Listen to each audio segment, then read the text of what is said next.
Bien, genial. Bueno, si les parece, vamos a comenzar entonces con el webinar del día de hoy. Bueno, hoy vamos a hablar de los cambios de la FCC, que cambió. En mayo se publicó una nueva versión. El 1 de mayo fue la publicación de esta versión número 7 de FCC. La idea hoy es introducirnos en esos cambios, hablar cuáles son esos principales cambios de la FCC y también explicarles un poco cómo va a ser ese periodo de transición de la versión 6 a la versión 7, para que ustedes también, las empresas que ya estén certificadas y demás, se puedan organizar en los plazos, digamos, previstos para poder lograr la certificación, ¿no? De la versión 7. Bueno, vamos a comenzar comentando cuál es el contenido de la presentación, de lo que vamos a estar hablando en este webinar. En un principio vamos a explicar, bueno, por qué surge esta nueva versión de FCC, qué impulsó el desarrollo de la versión 7. Después vamos a hablar también vamos a adentrarnos ya en los cambios, en los principales cambios, como por ejemplo la integración de los prerequisitos que fueron actualizados el año pasado. Las normas, las ISO 22002, fueron actualizados en el 2025, así que bueno, ese es uno de los principales cambios que vamos también a nombrar a continuación. Y también la aclaración de las subcategorías de FCC. En la parte 3 en la parte 2, en realidad, de los cambios, vamos a hablar de la conformación del esquema de FCC, cómo se modificó la conformación del esquema, y también los cambios en la parte de los requisitos adicionales. Bueno, como saben, FCC es un esquema que está compuesto por distintas normas y además de los requisitos adicionales. Así que vamos a adentrarnos un poco en los cambios específicos, digamos, de estos puntos. Después vamos a hablar también de las auditorías, del organismo de certificación, cuáles van a ser los plazos y los periodos de transición que van a dar los organismos de certificación.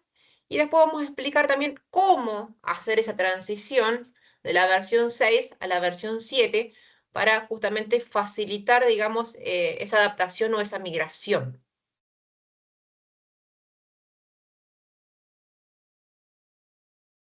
Bueno, ¿por qué surge una nueva versión de FCC? ¿Por qué pasamos de la versión 6 a la versión 7? Bueno, principalmente porque, como dijimos anteriormente, el año pasado cambió la serie de las ISO 22002, cambiaron, son ahora la serie de ISO 22002, 2025. Estas series son programas de prerequisitos con un enfoque técnico y están asociadas según el rubro, ¿no? O sea, son diferentes según el rubro. Está la guión 1, guión 2, guión 3, guión 4, según el rubro. Bueno, cambiaron, así que eso hace que también cambie entonces el esquema de FCC. También, ¿por qué también se produce el cambio? Y generalmente porque FCC está dentro del GCFI y tiene que cumplir con ciertos estándares globales, ¿no? Para que siga siendo reconocida internacionalmente por el GCFI. Entonces, a medida que el GCFI se va adaptando y va incluyendo ciertos requisitos, FCC también los tiene que tomar. Por eso también es que se hacen estos cambios. Además, también se hace el cambio porque, bueno, ahora FCC tiene una estructura un poco más clara con relación a las categorías y a las subcategorías, que da también una claridad al momento de realizar las auditorías, ¿no? Y después también hay una mejora en la parte de la editorial, se entienden un poco mejor algunos requisitos, hay más énfasis en algunos otros, y también habla de algunas enmiendas o algunas correcciones que se hicieron principalmente en la parte de requisitos adicionales, que es lo que generalmente cambia en FCC.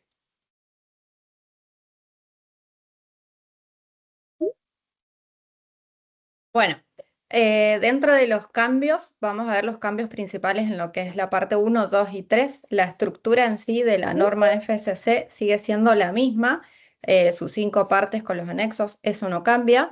Pero sí, en la parte 1 tenemos algunos cambios. Nosotros elegimos parte 1, parte 2 y parte 3 porque son las que más nos interesan a las empresas que certificamos. Entonces, en lo que es la estructura de categorías, si bien las categorías se mantienen desde la B a la K, van a ver ustedes en la tabla, de hecho están los documentos de FCC en español para los que no los hayan descargado. El 1 de mayo lanzaron directamente em, la versión en español y ahí ustedes van a ver la tabla de categorías con los cambios marcados en rojo. Principalmente el cambio más importante es que reemplaza las viejas ISO TS 22002 de prerequisitos por las nuevas que ahora son normas. Acuérdense que ya no son ISO TS, sino que pasaron a ser normas. Eh, la ISO TS 22002-100 va a aplicar a todas las categorías porque es como la columna vertebral y después va a haber una ISO 22002-1, 2, 3, 4, 5 para las distintas categorías. Em, si ustedes quieren profundizar, ahora en este webinar no vamos a profundizar en lo que son las nuevas ISO 22002, porque eso ya lo hicimos en su momento cuando surgió este cambio. Ahí después por el chat, Gino les va a pasar un link del webinar que dimos junto con Ailén en ese momento, para que ustedes puedan ver ahí con más detalle, con más profundidad los cambios. Lo El acabo de cambio, compartir, mir. Ahí ya se dale, encuentra en el chat para que puedan acceder o para que lo puedan guardar, bien. para así lo puedan visualizar luego. Bien, y de paso ahí, si ustedes quieren ver en el YouTube de ASG, tienen un montón de otros webinars sobre otras temáticas que les pueden ser de ayuda.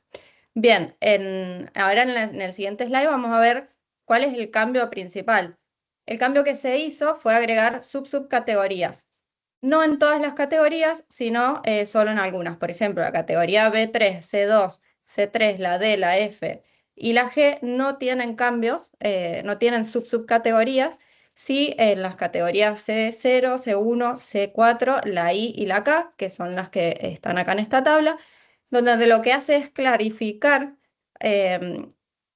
más que nada relacionándolo a las competencias que van a tener que tener los auditores. Esto va a enriquecer las auditorías porque vamos a tener auditores con mejores competencias y más específicas al rubro en el que estemos trabajando. Esto ustedes lo van a tener que consultar con el organismo con el que certifican, pero no se va a ver reflejado en sí, en el certificado, en el alcance, sino que es más que nada para lo que tiene que ver con la selección de los auditores. Por ejemplo, en la categoría I, que es la de packaging, tenemos subcategorías de la 1 a la 5 que tienen que ver con el material. ¿Sí? Va a ser más específico para plásticos, papel, cartón, metal, vidrio u otros materiales en base. Pero no es algo que a ustedes les va a influir en el alcance de la certificación, sino que es más que nada para poder seleccionar mejor a los auditores. Bueno, ahora seguimos con los cambios de la FCC, bueno, en la parte 2. Como ustedes todos saben, FCC es un esquema, está compuesto por diferentes normas y por los requisitos adicionales. Ahora se incorpora, antes estaba compuesta por la ISO 22000, la ISO 22002, y ahora también se incorpora la ISO 22002-100. Ahora es parte del esquema de FCC, así que es una cuestión que tenemos que tener en cuenta, que además de aplicarnos la ISO 22002 según el rubro, también nos aplica hoy la ISO 22002-100. Esto fue un cambio que se hizo el año pasado, ya que venían cambiando estas ISO 22002, y como le dijo Mirna, nosotros dimos un webinar específico hablando de esta ISO 22002-100 y de la ISO 22002, para que ustedes también lo puedan ver y vean cuáles son los cambios específicos relacionados a eso. Nosotros vamos a hablar ahora también de los requisitos adicionales que también se modificaron. Y bueno, está previsto seguramente que después, en unos años más, vuelva a cambiar también lo que es la ISO 22002, pero bueno, la ISO 22000, pero bueno, todavía FCC no se pronunció al respecto, así que por ahora este es el esquema que tiene FCC. En vez de ahora de ser dos normas los requisitos adicionales, son 3 normas y los requisitos adicionales lo que tenemos que cumplimentar para el esquema de FCC. También FCC, además, bueno, de las normas y los requisitos adicionales, tienen algunos artículos de interpretación también del esquema. Por ejemplo, tiene una lista de decisiones también del consejo de las partes interesadas, que tienen algunas decisiones, algunas aclaraciones también vigentes del esquema, que está bueno siempre revisarlo justamente para estar al día de lo que habla el consejo, de lo que interpreta el consejo, porque es útil para los periodos también de implementación o de certificación. Además, también tiene algunos artículos de interpretación. Esto es principalmente para, por ejemplo, para los requisitos del esquema. Hay varios requisitos que tienen esos artículos de interpretación que nos ayudan a la hora de implementación, porque por ahí son unas guías que nos dicen, bueno, cómo implementarlo, qué tener en cuenta para implementarlo, por ejemplo, en el caso de requisitos adicionales. Y además, algunos también tienen que ser obligatorios, son obligatorios y se tienen que adherir las organizaciones. Entonces es importante revisar estas guías y estos artículos de interpretación, primero porque son una gran ayuda, y ahora porque FCC también establece y define algunos como obligatorios para las guías para la implementación de ese requisito. Y después también hace referencia también a la ISO 22000, que se tiene que cumplimentar, obviamente, con los requisitos del sistema de gestión alimentaria y de inocuidad alimentaria, basado en la ISO 22000, y además también aclara que también cualquier enmienda emitida por ISO. Acá, por ejemplo, se suma la enmienda también del cambio climático, porque eso está emitido también por ISO, entonces, bueno, FCC también hace referencia al cumplimiento de cualquier enmienda emitida también por ISO. Así que bueno, además del esquema de FCC, también tenemos estos artículos de interpretación, algunos son obligatorios, algunos no, pero bueno, son de gran ayuda para la implementación de ciertos requisitos. Así que está bueno leerlos y comprenderlos. Bueno, ahora nos vamos a adentrar un poco en la parte de requisitos adicionales, que esto sí no lo habíamos visto en el webinar anterior, porque bueno, esto ya es parte de lo que publicó FCC el 1 de mayo. Los requisitos adicionales, algunos tuvieron más cambio que otros, algunos solamente algunas aclaraciones, pero acá, bueno, la idea de hoy es ver cuáles son los que sufrieron cambios y qué cambios fueron los que surgieron. Por ejemplo, en el primer requisito adicional, el de gestión y servicio y materiales comprados, este aplica para todas las categorías de FCC, y en la parte A hace referencia a los análisis de laboratorio. Este requisito ya estaba, pero bueno, aclara que siempre que se empleen análisis de laboratorio para una validación o verificación de ciertos parámetros críticos de la inocuidad, los análisis deben ser de acuerdo a los requisitos aplicables de la ISO 1725. Esto es tanto para lo que son laboratorios externos como para lo que son laboratorios internos. Nosotros tenemos que asegurar que esos laboratorios donde nosotros hacemos los análisis sean competentes. Para eso tienen que estar de acuerdo con la 17025. Eso se aclara ahí en ese punto, así que bueno, es importante tenerlo en cuenta, principalmente para pedir a los laboratorios externos que nos demuestren esas competencias, o si lo hacemos internamente, tenemos que tener las personas competentes, los equipos necesarios y demás, para justamente cumplir con estos requisitos aplicables. Después, este mismo punto hace referencia también en lo que son las especificaciones. Habla también de una revisión de estas especificaciones, tanto de materia prima como de producto terminado, justamente para garantizar el cumplimiento de los requisitos legales y requisitos de cliente. Eso como primer medida, que eso ya estaba en la versión anterior.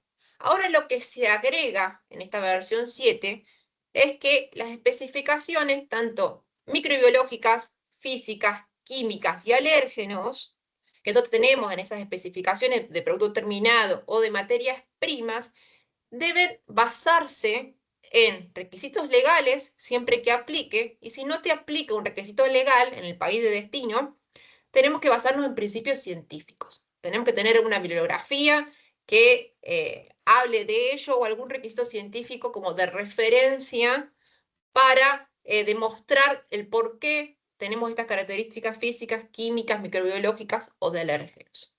La idea es que tengamos fundamentos, que hagamos una evaluación.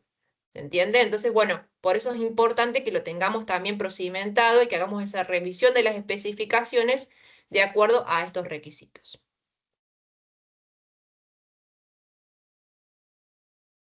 Bueno, esto es de acuerdo a bueno, lo que veíamos recién, y ahora vemos lo que es el etiquetado de productos y materiales impresos. Esto en realidad, este requisito no cambió en sí, lo que cambia ahora es que es para todas las categorías.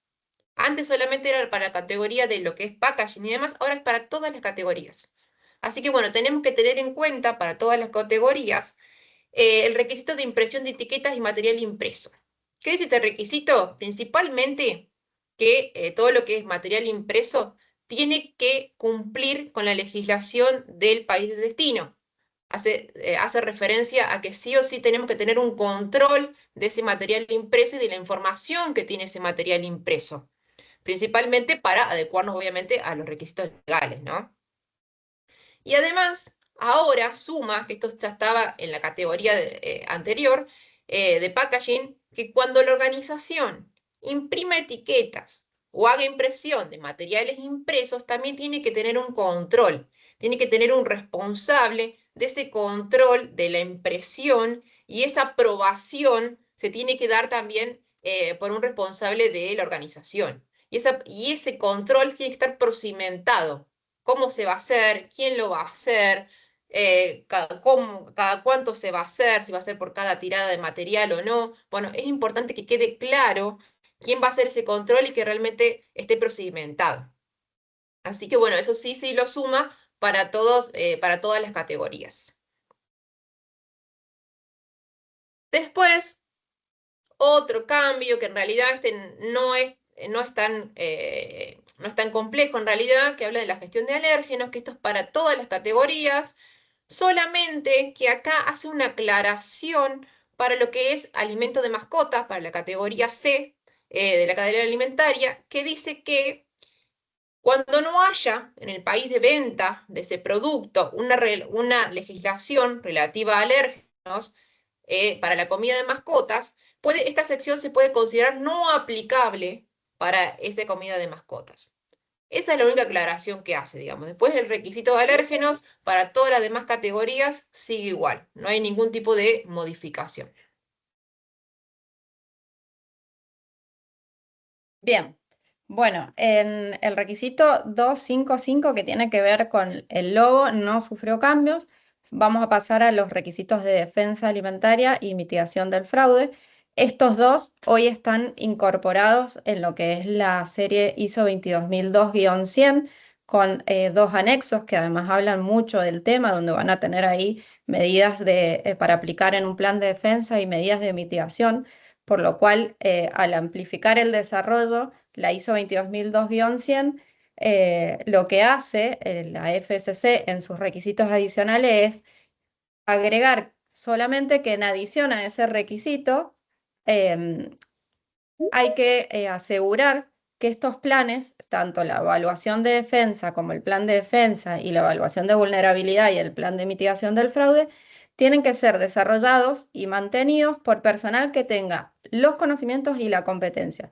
Esto era algo que no estaba explícito, pero era obvio que tenía que ser así, pero ahora FCC ya lo hace explícito y por lo tanto vamos a tener que poder demostrar con evidencia que las personas que participan y que son los responsables tanto de las evaluaciones de vulnerabilidad y defensa como de llevar adelante los planes y desarrollarlos, tienen que tener no solo los conocimientos, es decir, los conceptos, conocer qué es defensa, qué es fraude, sino las competencias, es decir, tener la capacidad de poder aplicar esos conocimientos, por lo cual vamos a tener que tener evidencia y obviamente vas a tener que estar incluido en las competencias. Piensan en los perfiles de puestos de las personas que van a llevar adelante los requisitos de defensa y mitigación del fraude, en las competencias comprobables, los planes de capacitación. Si eligen que sea el equipo de inocuidad, pues tendrán que ser una competencia de los miembros del equipo de inocuidad.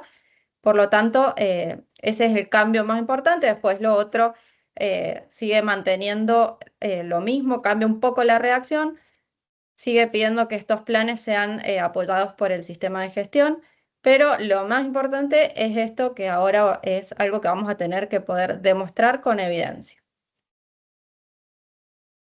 Bien. Respecto al requisito de cultura de inocuidad, de calidad e inocuidad alimentaria, este es aplicable para todas las categorías. Y acá hay dos cambios. El primero quedaba entendido, pero hoy también lo hace explícito. Y hay un segundo cambio que es el más importante y que va en correspondencia con el nuevo documento de cultura que surgió de GFCI. Entonces, en el primer inciso, donde hablaba de que hay que tener una política, objetivos, etcétera, habla de que la dirección debe proveer recursos suficientes para mantener una cultura, recuerden que siempre la cultura es positiva en materia de inocuidad alimentaria y calidad. Acá vamos a tener que trabajar en poder demostrar que están los recursos. Y no solo los recursos económicos, que cuando los tenemos son los más fáciles de aportar, pero también recursos de tiempo, de horas hombre, de horas productivas para capacitación, etcétera. Ya no va a alcanzar con decir tengo un plan de cultura y el 7 de junio para el Día de la Inocuidad hago un evento o una reflexión.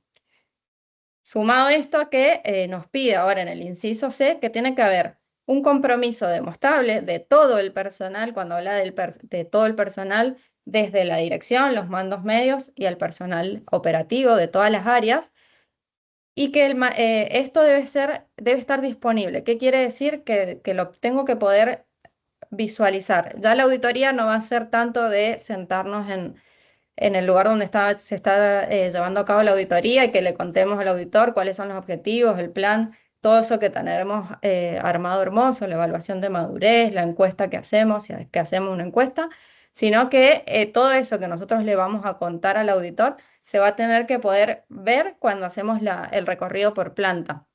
Cómo reacciona el personal, si por ejemplo entra alguien sin cofia, si está atento a esas cosas, si se compromete, poder decir, mira, tenés que ponerte la cofia, etcétera. No solo el personal operativo, también los mandos medios, que es lo que transmiten. Va a haber mucho más entrevista para poder ver que realmente hay una cultura, más allá de que esté documentada, que realmente hay una cultura positiva en lo que es calidad e inocuidad. Respecto a los requisitos 259, 2510, 2511, no hay cambios relevantes, son más bien cambios de redacción y de incorporar o mencionar a las normas de prerequisitos. Y en el punto 2512, que es la verificación de prerequisitos, en realidad lo que hace, el requisito no cambia si se incorporan las categorías E, que tiene que ver con catering, con servicios de comidas y restaurantes, y la categoría F1, que tiene que ver con comercio mayorista y minorista. Bien, en cuanto al requisito 2513, que es el requisito de diseño y desarrollo, acá sí tenemos un cambio importante. El primero no es tan importante, que es en el inciso E. Lo que aclara en realidad es que a qué categorías aplica la validación de lo que es la vida útil, que aplica a la categoría B3, C, D y K, que son más que nada las que realizan manufactura, ya sea productos bioquímicos, de alimentos perecederos, no perecederos, pero tienen más que ver con una manufactura. Pero agrega el inciso G, donde habla de los envases, por ahí relacionado también a lo que explicaba antes Ailén, que tiene que ver con el etiquetado, y donde dice que las organizaciones que diseñan envases primarios, materiales envasados, tienen que considerar cuando desarrollan un nuevo producto o realizan cambios en los envases, distintos aspectos. Por ejemplo, la contención física y la protección contra el deterioro y el daño en toda la cadena de suministro, es decir, que el alimento se pueda preservar sin deterioros, tanto en la distribución como en el expendio, preservar la vida útil, minimizar la pérdida y desperdicio de alimento, que esto está relacionado a otros de los requisitos adicionales que ya enseguida vamos a ver, y sobre todo relacionado a lo que decía Aileen, la comunicación con los consumidores sobre cómo manipular el producto, cómo almacenarlo, cómo prepararlo, por ejemplo, esto de una vez abierto, conservar refrigerado, por cuántos días más. Toda esa información la tenemos que tener en cuenta cuando hacemos un desarrollo. Antes nos centrábamos muchísimo en el producto, pero ahora también tenemos que incorporar la parte de envases. Esto se basa en algo de que tiene que ver, viene del Instituto Australiano de Packaging, que en la siguiente diapositiva ustedes pueden ver que hay un código QR donde ustedes pueden de ahí sacar más información. Si ven, todos estos factores son los que están en este esquema. Si ustedes escanean ese QR, ahí van a poder obtener más información, pero lo tomó FCC de este instituto de Package.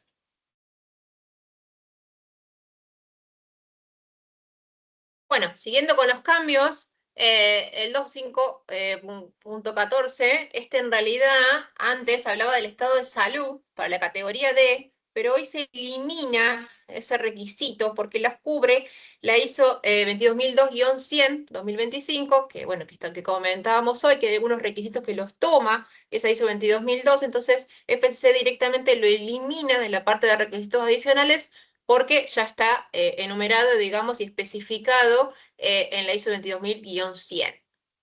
Pero se reemplaza ese requisito por el requisito de trazabilidad del sacrificio. Esto es generalmente para lo que es, bueno, la parte de frigoríficos y demás, o bueno, para todos los que manejen partes comestibles, digamos, de canales, que haya una trazabilidad de todas las partes, incluida, por ejemplo, lo que es sangre. Esto es para garantizar, obviamente, que, bueno, las características de inocuidad y demás, y la vida útil, poder rastrear a todo lo que son partes comestibles y que no se nos pierda ahí la trazabilidad. Por eso, bueno, es importante tener toda esa trazabilidad del sacrificio y poder documentarlo. Ahora el FCC directamente ya lo pide, digamos, para esta categoría. Después, con respecto a los requisitos adicionales, seguimos con la parte de pérdida y desperdicio de alimentos. Bueno, esto sigue, digamos, para las diferentes categorías.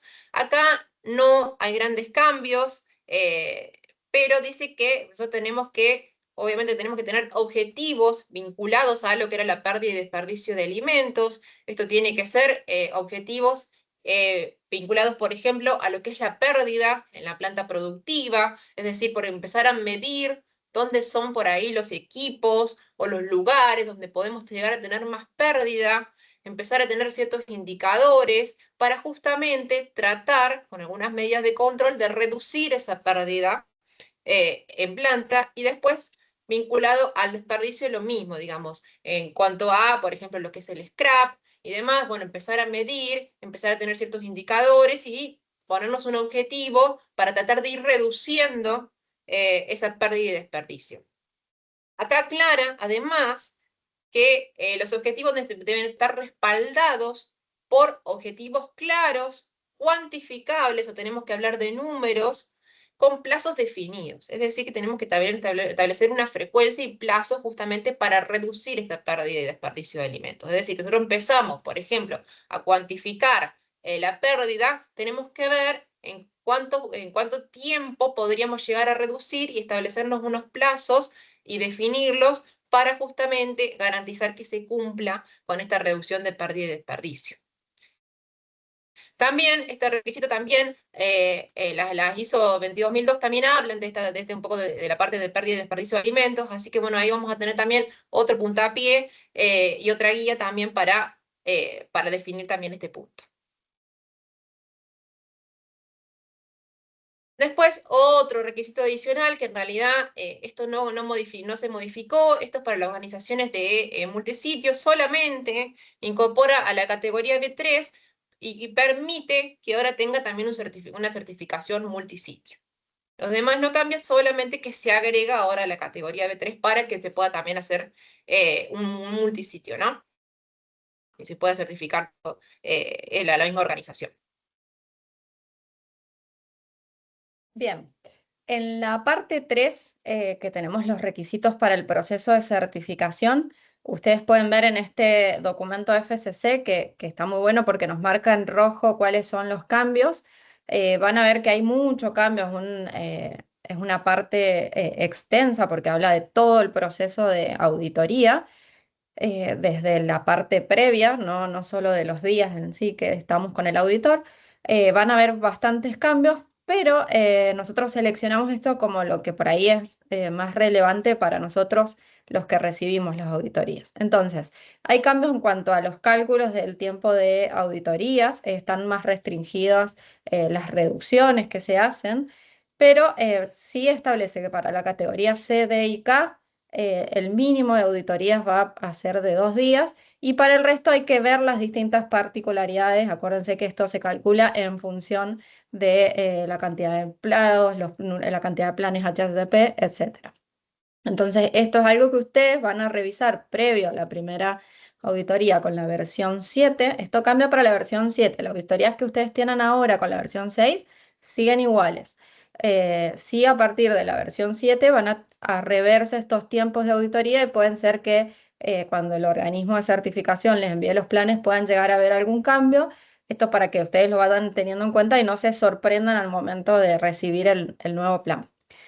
Para el caso de las certificaciones multisitio, no sé si hay acá alguien que tenga certificación multisitio, por ahí hay más aclaraciones respecto a cómo calcular la duración de la auditoría en lo que es la función central.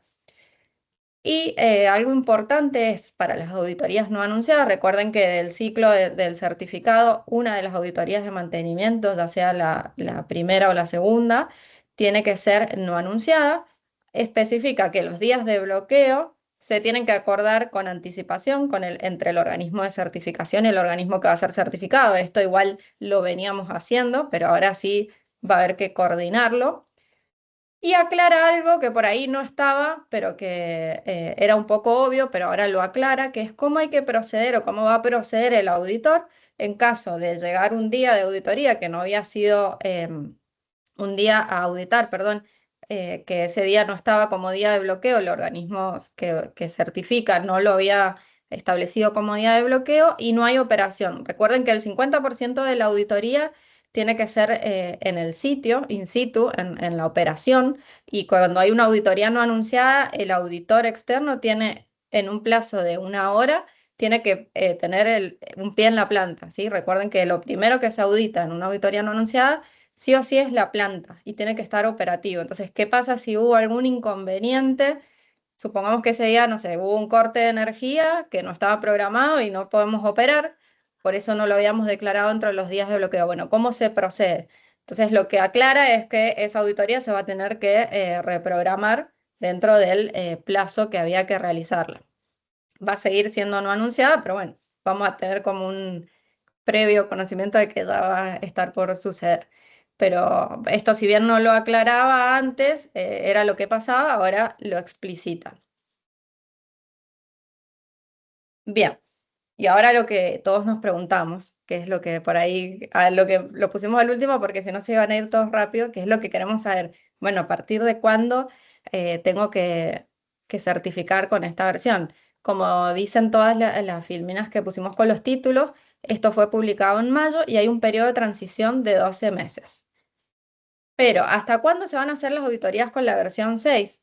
Hasta el 30 de abril del 2027, todas las auditorías, ya sea etapa 1, etapa 2, mantenimiento 1, mantenimiento 2 o una nueva certificación, por ejemplo, consultores que estamos trabajando con empresas que van a certificar este año por primera vez FSC, van a seguir siendo auditados hasta el 30 de abril del 2027 con la versión 6.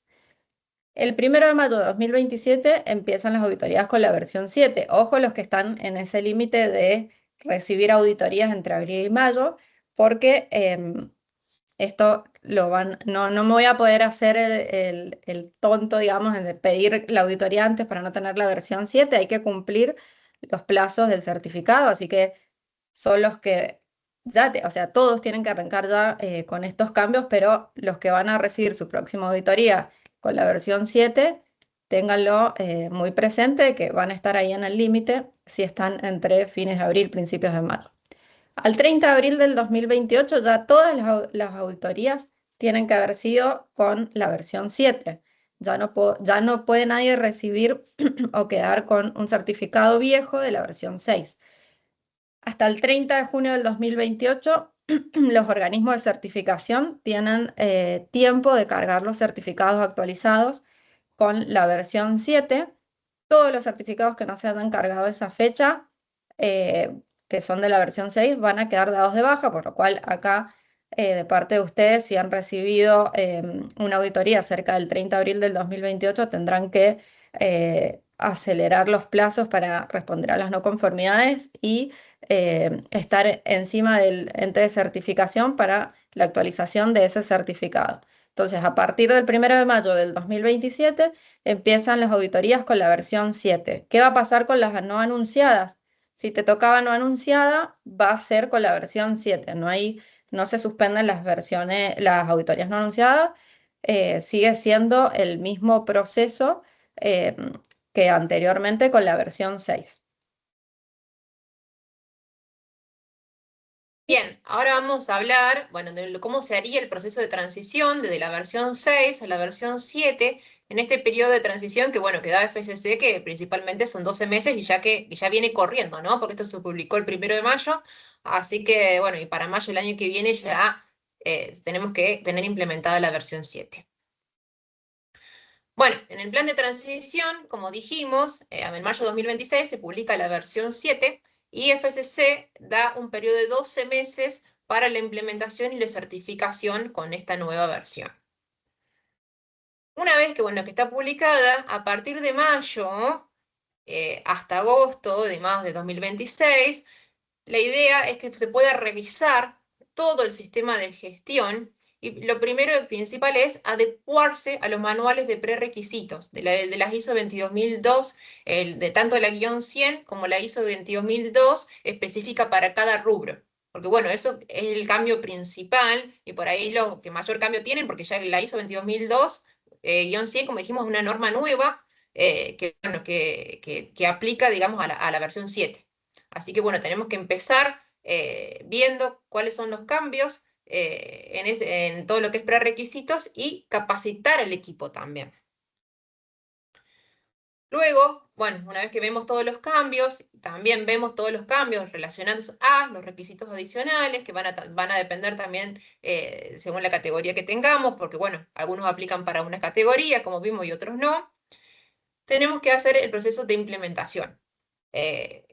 La idea es que puedan, primero, una vez evaluados los cambios, se pueda hacer una planificación de esos cambios, de cómo se van a ir implementando y se comiencen a implementar. Que sea una planificación hasta marzo de 2027, que es hasta cuando se audita con la versión 6, y podamos tener implementado todos los cambios. Entonces, una vez que a partir de mayo del año que viene, los que ya reciban las auditorías, ya tengan la implementada toda la versión 7 y la puedan certificar, bueno, bajo el esquema, digamos, de la nueva versión.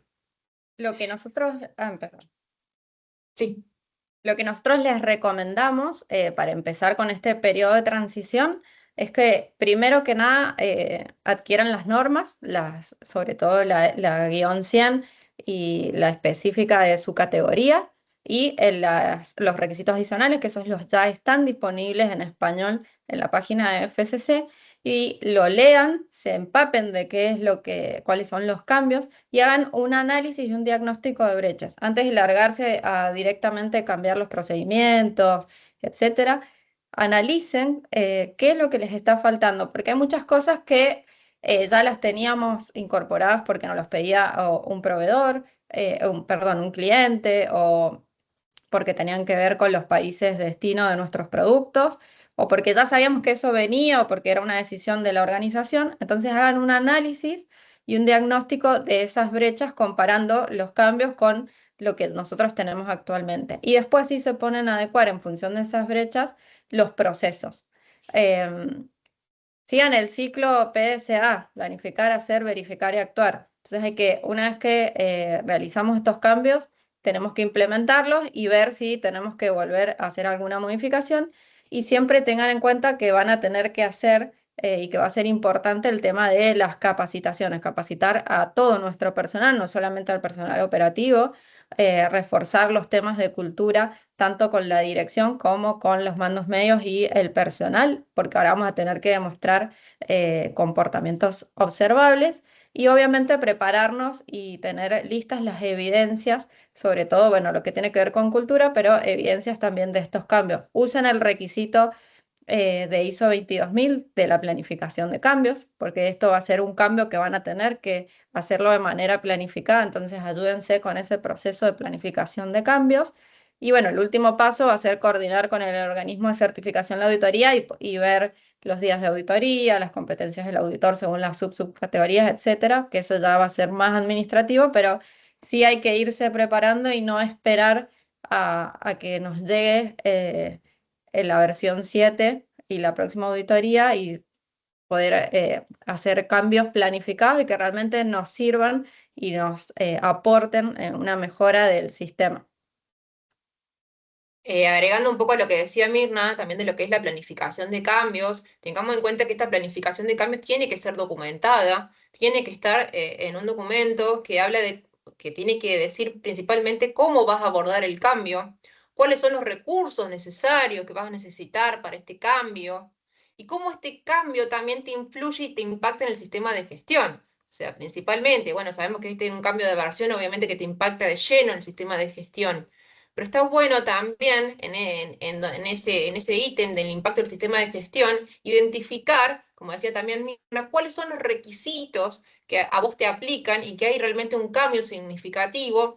Entonces vos después de ahí haces ese análisis, ves y te vas directamente al documento y ahí rehaces el cambio. Primero hacer como una mirada global y también tengamos en cuenta porque, que hay algunos requisitos también que se repiten, ¿no? O sea, hay requisitos adicionales de FSC que también están en la ISO 22002-100, que están en la ISO 22002 según el rubro. Entonces, bueno, también tener en cuenta también que hay requisitos que por ahí se complementan uno con el otro, entonces, bueno, también entender que no nos falte nada, que no solamente no hagamos referencia al requisito adicional, sino que también hagamos referencia por ahí a estas normas de prerequisitos, porque por ahí también se complementan y tienen algunos ítems o cuestiones distintas, ¿no? Entonces, bueno, Eh, por eso es importante primero entender esos requisitos y priorizar bien cómo se va a hacer el cambio y cómo se van a hacer el cambio en el sistema de gestión, ¿no? Y es importante que se reúnan con el equipo de inocuidad, porque muchas veces nos sentamos desde la parte de calidad y gestión de inocuidad y vamos ya con todos los cambios que tienen, usted tiene que cambiar esto, aquello. Bueno, es importante que lo vean con el equipo, que dejen evidencia de que hubieron reuniones, que se trató en el equipo de inocuidad, que se trató con la dirección, que, que todos participen de esta transición. También nos va a ayudar a demostrar la cultura y el aporte de los recursos de la dirección al sistema de inocuidad y a la cultura. Exactamente. Bueno, y acá ya vamos terminando. Como resumen, recuerden que la publicación salió en mayo del 2026 y hay un periodo de transición de 12 meses. El cambio más importante es la integración de las normas ISO 22002, 100 y toda la serie, y la alineación con los requisitos de GFCI versión 2024. Ahí está el link para que puedan descargar también todos los requisitos adicionales. Si no, bueno, como dijimos en la página de FCC ya está publicado, están en español, así que bueno, están disponibles directamente para la descarga. Y bueno, y sí, las otras normas sí las van a tener que comprar y para poder tenerlas. Pero esto, bueno, directamente es con la página de FCC. Bueno, fantástico, Ailen, fantástico, Mirna. Muchísimas gracias por haber dado esta capacitación excelente.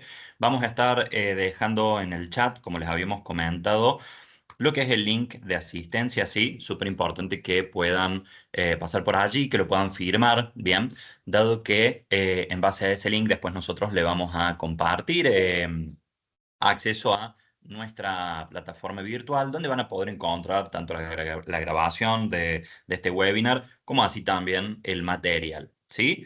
También vamos a estar dejándoles nuestras redes sociales para que nos puedan seguir por allí, para que no se pierdan ninguno de los futuros encuentros, ninguna de las futuras capacitaciones, ¿sí?